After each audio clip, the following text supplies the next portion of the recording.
Rahim, Assalamualaikum viewers, how are you? My name is Muhammad Zoaib Tanveer and you are watching ZB Association YouTube channels. So viewers, आज की इस lecture में हम एक quantity survey का question solve करेंगे। यहाँ पे हम एक वॉल जो है उसमें मटेरियल्स की क्वांटिटी कैलकुलेट करेंगे, उसमें नंबर्स ऑफ ब्रिक्स की कितने हैं, उसके बाद वहाँ पे मोटार जो है वो कितना इस्तेमाल किया है। मोटार में यहाँ पे रेशो हमें बता दी गई है 1:3। यहाँ पे 1:3 का हमारे पास मोटार है, तो वहाँ पे सीमेंट कितना इस्तेमाल हुआ है, सैंड कितनी इस्तेमाल हुआ है, उसकी क्वांटिटीज़ निकालेंगे। उसके बाद नंबर्स ऑफ ब्रिक्स हम यहाँ पे कैलकुलेट करेंगे।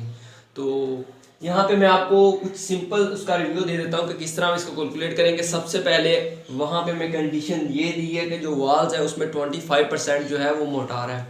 तो सबसे पहले क्या करेंगे, जो टोटल नंबर ऑफ जो वॉल्यूम ऑफ वॉल है इज इक्वल टू जो हमारे पास mortar plus numbers of bricks, तो उनका जो सम होगा वही हमारी वॉल के वॉल्यूम के बराबर होगा। सबसे पहले हम मोटार की सबसे पहले 25% जो होगा मोटार, उसमें से सीमेंट और सैंड की तादाद सैंड की क्वांटिटी फाइंड करेंगे और उसके बाद नंबर्स ऑफ ब्रिक्स फाइंड करेंगे।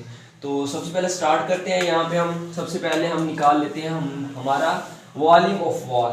तो सबसे पहले volume of wall is equal to 30 multiply by 0.75 multiply by 15 is equal to हमारे पास आ गया कैलकुलेट करने के बाद 337.5 cusec feet.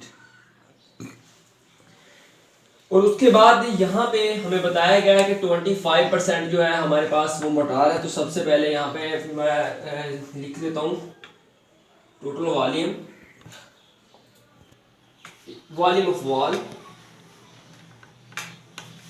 Of wall is equal to volume of mortar plus numbers of bricks. तो सबसे पहले हम यहाँ पे वॉल्यूम ऑफ मोटार वो कितनी है, 25% हमारे पास इस्तेमाल हुई है। तो यहाँ पे 25% डिवाइडेड बाय 100 मल्टीप्लाई बस हमारे पास कंप्लीट जो वॉल्यूम है 337.5। तो यहाँ पे कैलकुलेट कर रहे हैं वॉल्यूम ऑफ मोटार। तो यहाँ पे इसको कैलकुलेट करें। कैलकुलेट करने के बाद हमारे पास इसका आंसर आ गया 84.74 cusec feet.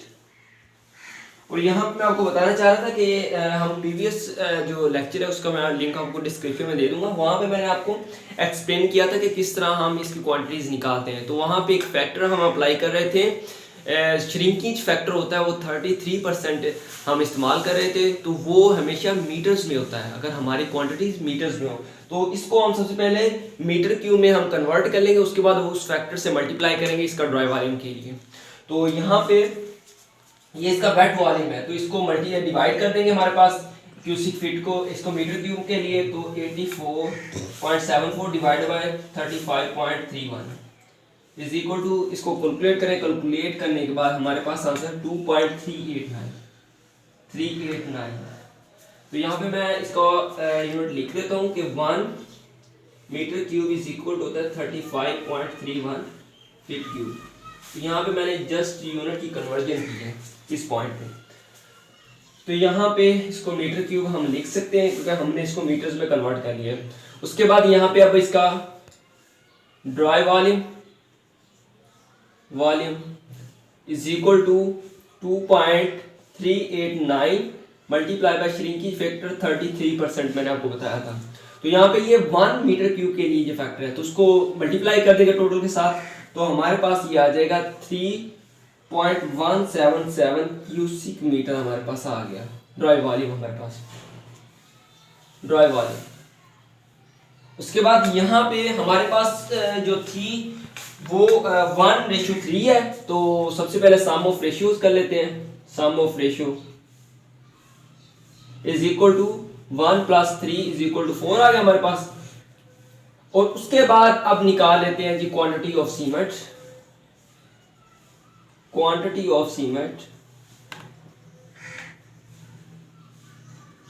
Is equal to, सबसे पहले मैंने आपको बताया कि जो फर्स्ट वाली होती है वो सीमेंट होता है, सेकंड वाला सैंड होता है। अगर इसके बाद और रेशो होती है तो ये हमारे पास क्रश होना था। तो यहाँ पे हमारे पास दो वैल्यू, सबसे पहली वैल्यू सीमेंट है और सेकंड वाली हमारे पास सैंड है। तो यहाँ पे क्वांटिटी ऑफ सीमेंट निकाल है तो सबसे पहले 1 डिवाइडेड बाई 4 मल्टीप्लाई बाय हमारे पास कितना वॉल्यूम है इसका 3.177 हमारे पास इसका टोटल वॉल्यूम है। तो इसको कैलकुलेट करें, कैलकुलेट करने के बाद 0.7925 आ गया हमारे पास। तो यहाँ पे हमारे पास ये क्यूबिक मीटर में आ गया हमारे पास। उसके बाद यहाँ पे मैंने आपको बताया था कि हम जब भी रेट एनालिसिस या क्वांटिटीज निकालते हैं किसी भी चीज की तो वहां पे हमारे पास जो क्वांटिटीज होती है हम उसको हमारे पास जो मार्केट्स में कोई भी चीज़ अवेलेबल जिस तरह होती है हम उसके मुताबिक करते हैं।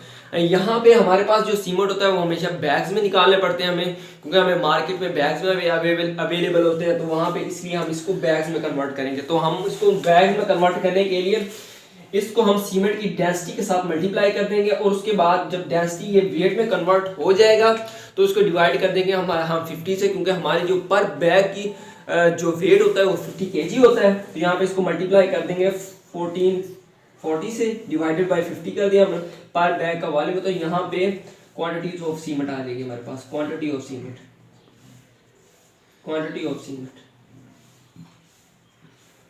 तो यहाँ पे इसको कैलकुलेट करें, कैलकुलेट करने के बाद हमारे पास ये कितने नंबर्स में आ गया 23 बैग्स आ गए हमारे पास। तो ये हमने क्वांटिटीज ऑफ सीमेंट कैलकुलेट कर ली है। उसके बाद अब सेकंड जो हमारा स्टेप था वो हमने कैलकुलेट करना है।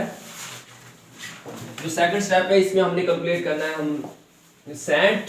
तो सैंड को कैलकुलेट कर लेते हैं यहाँ पे।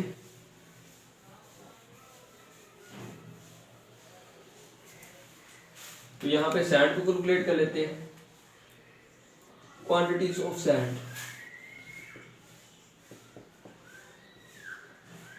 तो हमारे पास जो सेकंड रेशियो थी 3 divided by 4 multiply by 2.389। No यहाँ पे वैल्यू हमारे पास वेट वाली थी तो ये हमारे पास थी 3.177।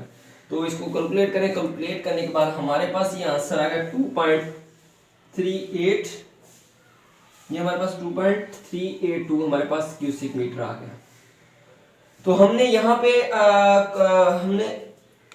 हमने यहाँ पे क्वांटिटीज हमने कैलकुलेट कर ली। उसके बाद यहाँ पे नंबर्स ऑफ ब्रिक्स हम कैलकुलेट करेंगे। तो नंबर्स ऑफ ब्रिक्स कैलकुलेट करने का क्या मेथड होगा, हमारे पास जो टोटल वॉल्यूम है इसमें से हम जो वॉल्यूम मोटार डिडक्ट कर देंगे, हमारे पास जो बाकी जो वॉल्यूम बचेगा वो हमारी ब्रिक्स होगी।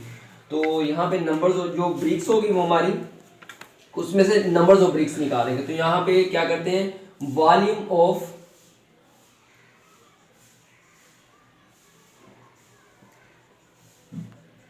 वॉल या वॉल्यूम ऑफ ब्रिक्स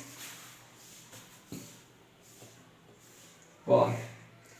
तो ये किसका निकालेंगे, हमारे पास जो टोटल वॉल्यूम था 337.5 उसमें से माइनस कर देंगे हम ये वाला मोटार का वॉल्यूम 84.74।